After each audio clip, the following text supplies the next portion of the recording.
It's 6 o'clock, so we'll call the meeting to order. Would you please, if you have a cell phone, would you please turn it off or set it to silence? And do the roll, Ms. Sislo. Ex officio Marthouse, Director Tozan, Here. Director Ramirez, Here. Director Nutting, Here. Director James, Here. Director Ertel, Here. Director Becker, Here. Secretary Sislo here, Treasurer Rayner, Vice President Gillen, Here. President Knobloch. Here. We have a quorum. Would everyone please stand for the Pledge of Allegiance?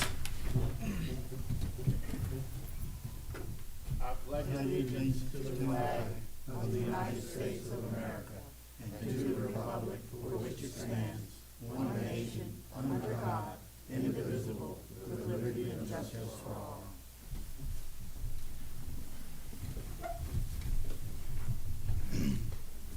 Okay, the first thing we have is the approval of minutes from December the 20th, 21. Ms. Sislo? Well, I move that we approve the minutes from December 20th. I second that. Okay, motion was made by Ms. Sislo, seconded by Director Nutting. Anyone have any comments? All in favor, raise your right hand, please. It's unanimously approved. We do not have any presentations. We do have a president's report. Pat Laird, a past president and an active member of the VFW, recently died. And so the POA board, the staff, and all the employees offer our condolences to his entire family. That was Pat Laird. The POA has a contract with a licensed group, state licensed group, to trap and remove hogs and pigs. We had another 14 hogs on the south side that were removed. On the north side, 4 additional hogs have been removed. There's one big boar that keeps coming close to the trap, but as of a week ago, still hadn't walked in it. So once he's caught, they'll move the traps to other locations around here. Several times in the past, I mentioned that our junior golf program here has had a lot of participants very active. Recently, Karsten Altiz, a 12-year-old resident, 12 years old, won the All-State Sugar Bowl Tommy Moore Memorial Invitational Golf Tournament. Okay, remember I said she's 12. She actually played in the 13 to 18-year-old division. She's the youngest player ever to win that particular tournament, and it was played at the Tournament Players Club in Avondale, Louisiana. If you've ever been over there, it's got sand coming out the wazoo all over the place. It can be challenging. So for her to have done that, is just absolutely amazing. In addition, her sister, Karsten, placed 7th in the tournament. So that's really good. That's quite an accomplishment for those two sisters. As I mentioned several times before, the kitchen floor had to be replaced after 20-plus years of use. The proposal was to do this during the 2 weeks around Christmas and New Year's because our records show that club use during that period is the slowest of all time, all year. Unfortunately, we found some serious structural damage in the walls and other locations, and then the board made the decision to correct all the structural damage at that time rather than come back later after you've already put a floor in and have to deal with it. Excuse me. The new floor, I believe, was the final part of it was poured Sunday night, okay, because they had to work at night. If you were in there, the smell was odoriferous, if that's a word. Okay, it was interesting. Yeah, once the new floor is poured like that, though, you have to give it either 3 or 4 days to set before you can start moving the equipment back in and hooking it all back up.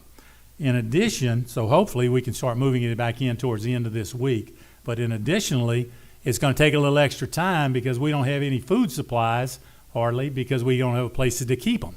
So it may take us another week or so before we get back up to full operations, but it should be a good situation.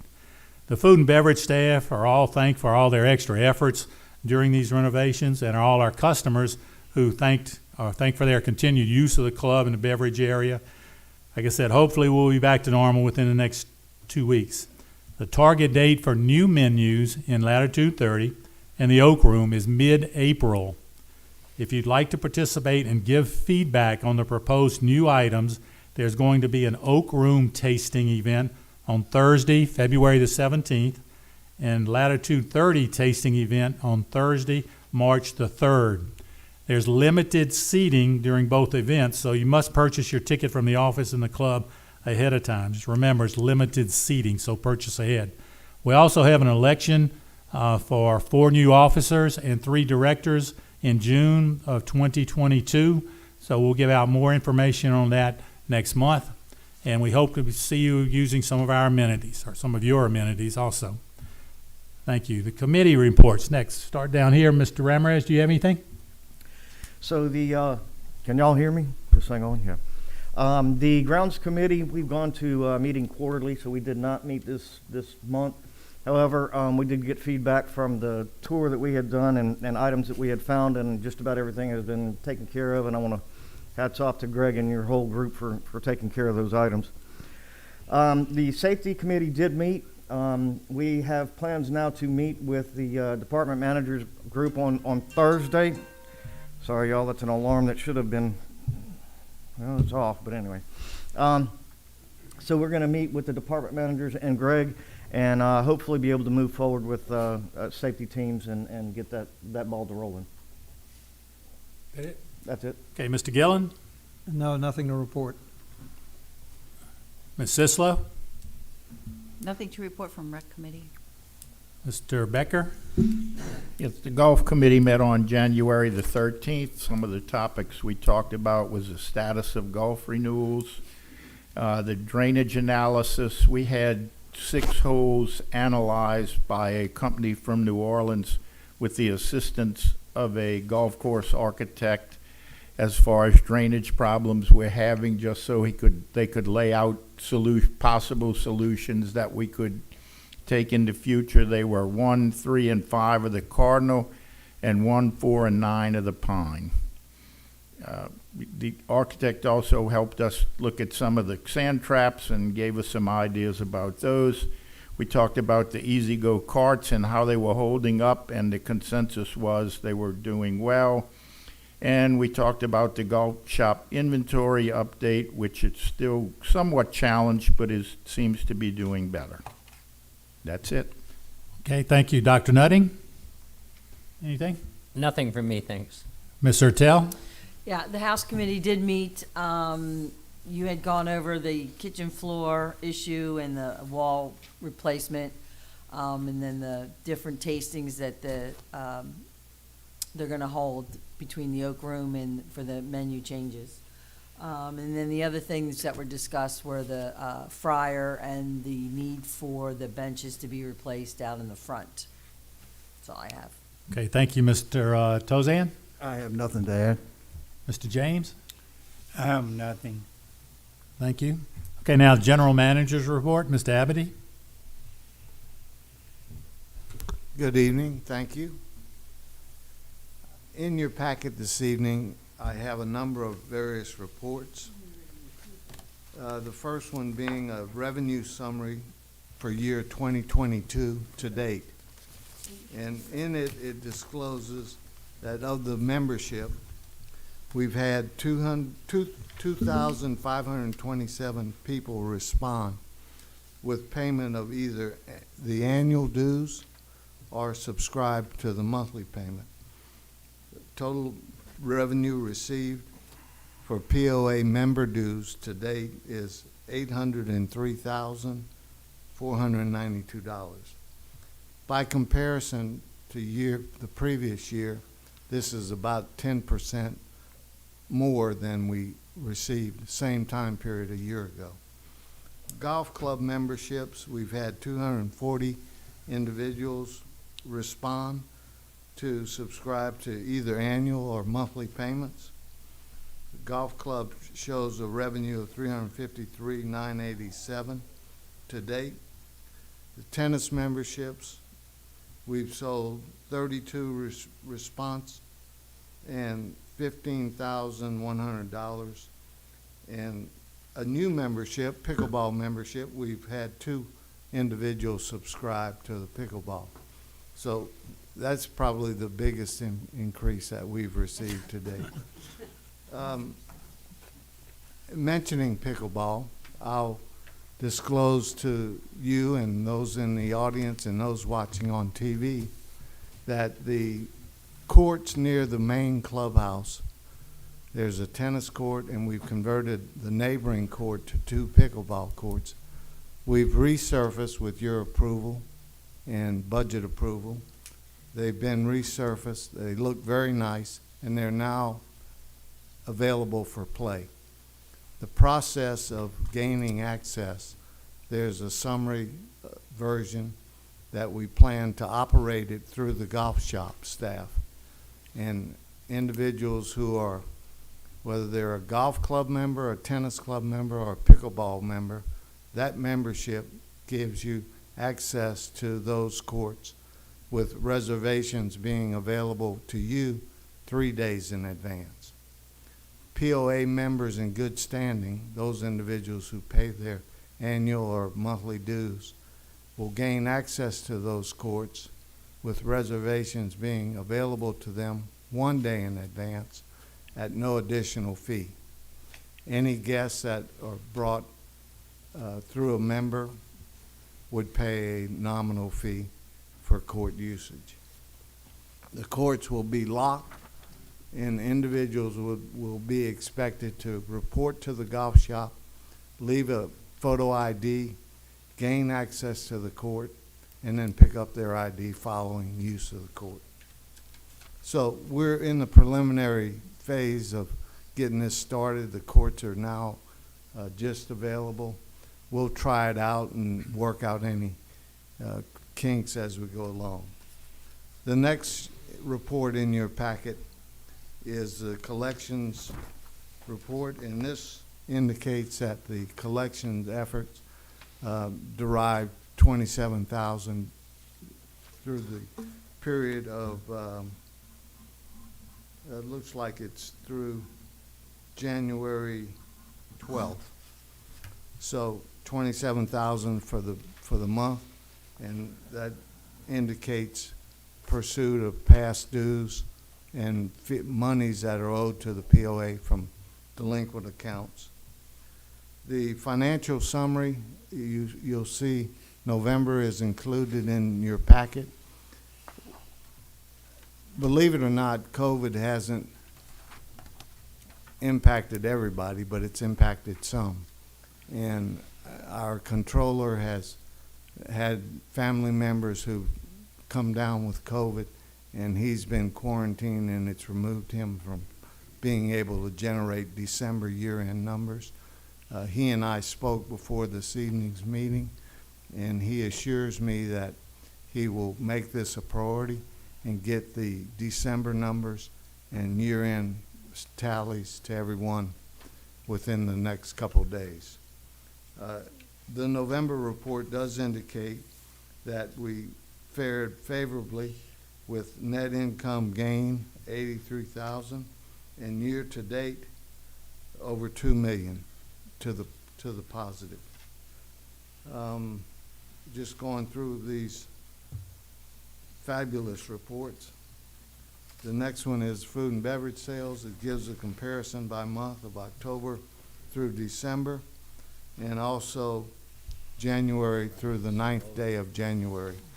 And what it does is it discloses revenues obtained by day of the week and by department, whether it be Latitude 30 or the Oak Room or events or outdoors.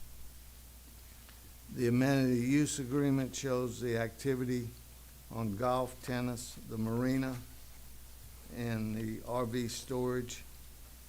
And it's always good to see that and compare it to budget. Speaking of the marina, as you're aware, we, with your approval, awarded the contract for the demolition of Pier 1 and Pier 2. That contractor has reported that he and his team hope to be active in proceeding with the demo work within the next 2 weeks.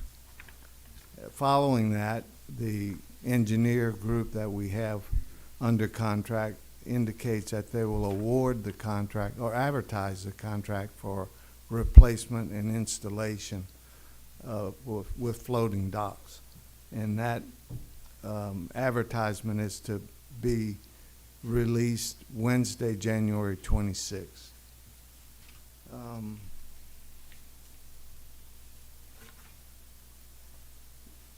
Total E integrated, I've received a summary of where we are with that process. Both Andrea and Andrew have been. Can you just explain what that is to the people who are watching? That's the news. I'm not sure I can because I don't speak computer language.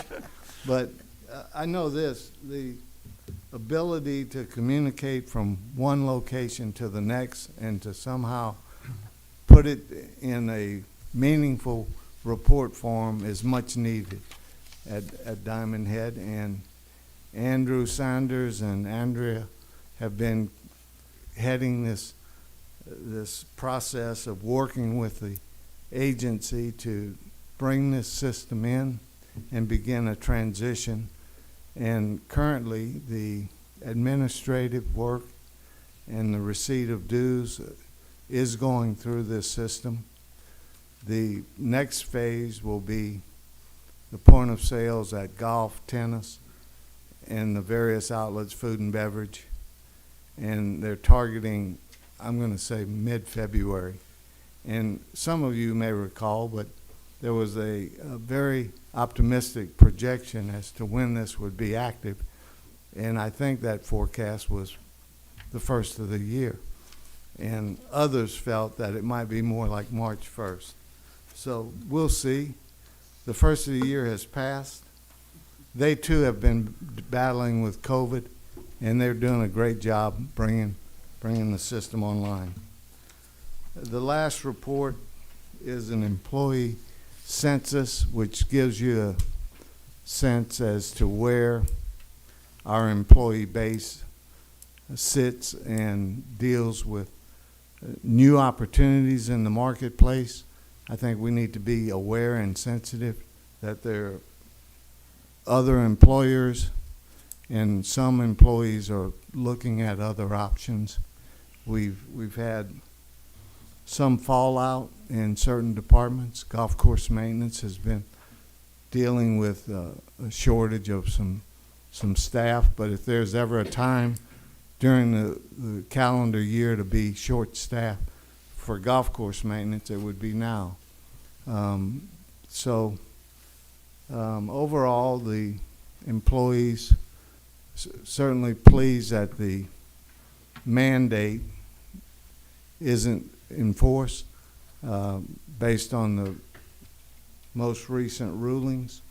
And I'm a little concerned that the attention to COVID and Omni and the flu all mixed together is impacting not only employees but also patrons, and some people being reluctant to be in atmospheres with a crowd.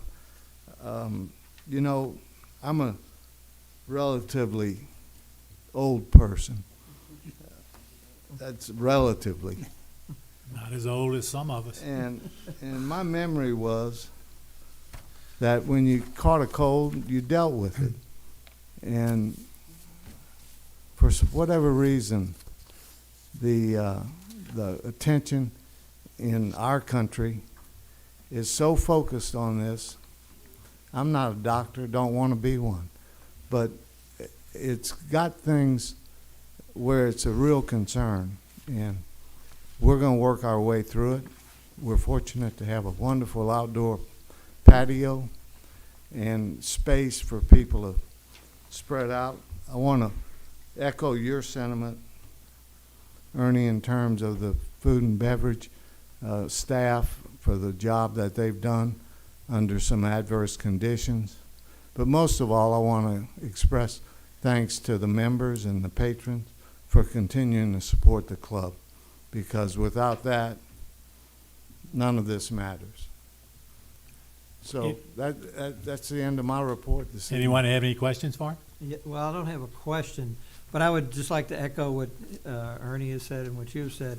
They have done an absolutely amazing job in turning out food that is quite good, and they have fairly, for what they can do, they've been doing a lot of different types of dishes and things. And if any of y'all went to the Sunday, I call it breakfast / brunch, that was one of the best I've ever seen in Diamondhead.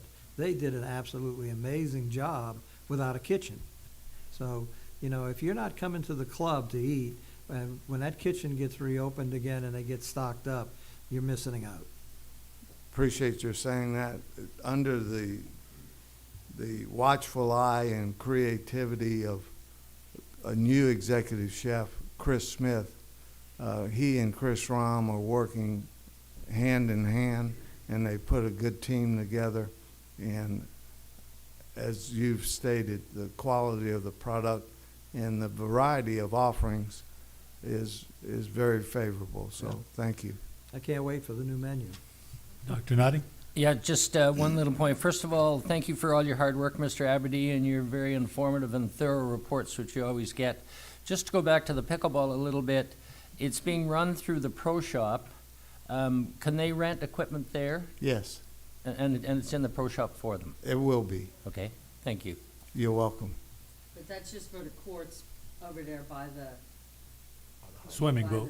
Swimming pool. Yes, but at the tennis club, you can rent rackets and pickleballs and paddles, and you can also purchase them. So we'll have product available for purchase and rent. Okay, thank you very much. Mr. James, do we have anybody speaking on an agenda item? We do not have anyone signed up. Okay, we do not have any unfinished business, so now we go to the regular agenda. We have motion 2022-01, a motion to approve guidelines for instructors using Diamondhead amenities. Someone like to make that motion? I so move. Ms. Sislo makes a motion. We need a second. I'll second. Mr. Gillen seconds. Ms. Sislo? The Recreation Committee, quite a while back, began to uncover the fact that we had instructors providing services throughout the organization, but we didn't have standard guidelines, and many people were concerned that we needed something that would stabilize it across all of the organization. And with the help of the staff, Mr. Abity, looking at the whole picture, we've come up with these guidelines that provide a good place for the instructors to be, as well as a good situation for the club, as far as knowing that we've got the proper requirements in place for our instructors. So I would seek approval for this to give us good guidelines to help us work throughout the whole organization. Okay, Mr. Gillen? These also give us the ability to do background checks and to, anything that shows up to go further on it. It helps protect us from liability, and it protects the people who will be using the facilities and the instructors. Anyone else have any comments? One thing I will mention is that the new system, the new computer system, will allow us to do some of that, which we couldn't really do before, okay? Because now we can collect them at point of sale at these different locations, and they are all integrated. So that should be helpful to all of us. Any other comments from anyone?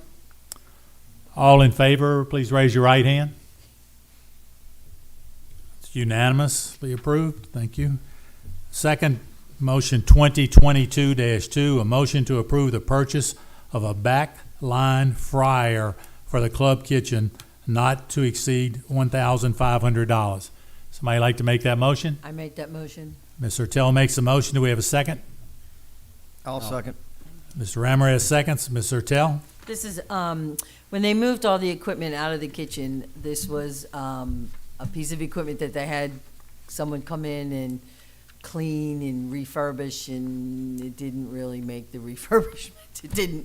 It's not worth the parts that it's gonna take to fix it. So, we're asking to replace this piece of equipment for the backline fryer, with the increased business that the Latitude 30 does in the Oak Room. Okay, Mr. Ramirez, I believe you seconded it. Yeah, and I agree from what I've been told, and I have not actually seen the equipment, but from what I understand is exactly that, it's gonna cost us more to repair that one as opposed to trying to purchase a new one, so I think that's the right move. Mr. Becker? I'd urge everybody to vote for this because we've been promised it would give us the option to have hand-cut French fries instead of frozen. And that alone's worth $1,500. Anyone else have any comments or questions? Okay, so we'll call the question. All in favor, raise your right hand, please. Raise two of them, Gary. Okay, it was unanimous. Thank you, so it passes.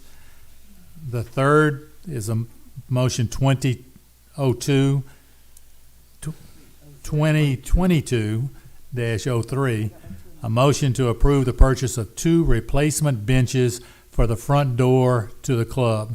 And it does say in the original thing, not to exceed $2,100. Someone like to make that motion? I make that motion. Mr. Ertel makes a motion. Do we have a second? I'll second that. Dr. Nutting seconds it. Mr. Ertel? There's 2 benches out front of the country club that people use to, when they get dropped off, they sit there and wait for their guests to come or their ride to come back, pick them up, whatever. They've been there, I don't even know how long, but they are in disrepair. Our maintenance people have fixed them to the best of their ability. They're not going to hold up very much longer, and right now with the supply chain, even if we order these now, it'll be somewhere up to 6 months before we get them. Okay, I think it was Dr. Nutting that seconded. Yeah, well, those benches have been there a long time, and they're certainly not only in disrepair, but they're an eyesore for people when they pull up. And it might sound like quite a bit for those benches, but I think that's a sight that people see when they first come there, and rather than going on the cheap, we should have something that looks a little impressive. Any other questions or comments?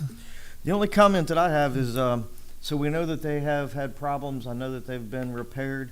In the time that it would take for us to order these and get them in, we just need to keep an eye on them and make sure they're not having any more issues, and make sure that they are safe for people to sit in, because we wouldn't want one of the benches to crater. And Correct. so just we need to monitor them until we do get new benches. Okay. Any other questions or comments? So we'll call the question. All in favor, raise your right hand, please. Again, it's a unanimous vote, so that passes. Mr. James, do we have any POA members' comments on non-agenda items? We do not. We do not. So the only thing left, would someone like to make a motion to adjourn? I'll make the motion. Mr. James makes a motion. I'll second.